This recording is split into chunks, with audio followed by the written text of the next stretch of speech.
Good morning to all. आज विषय आत्मनिर्भर भारत और कृत्रिम बुद्धिमत्ता विषय मुझे कहवाक चाहूँगी।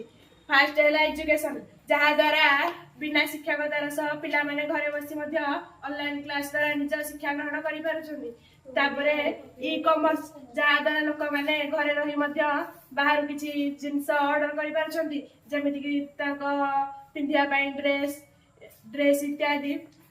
एग्रीकल्चर यह द्वारा लोक मैंने बिना कृषिगत चाष कार्य कर।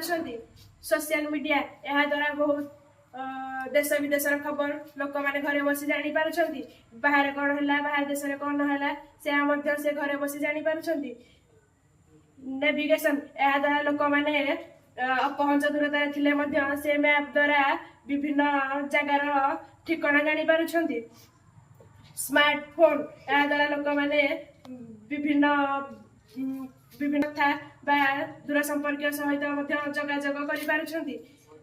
रोबोट यह द्वारा विभिन्न दृश्य मान कर द्वारा केतेक ऑपरेशन हॉस्पिटल रे।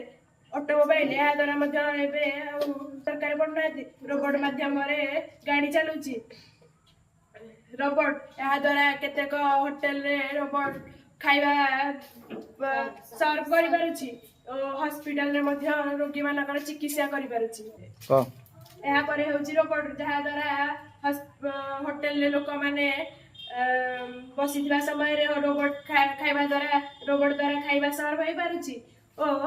हॉस्पिटल थिले सीरियस पेशेंट द्वारा रोबोट द्वारा चिकित्सा हो पारुछि। यह द्वारा आम भावुँ आम देश रोबोट द्वारा बहुत उन्नति कर।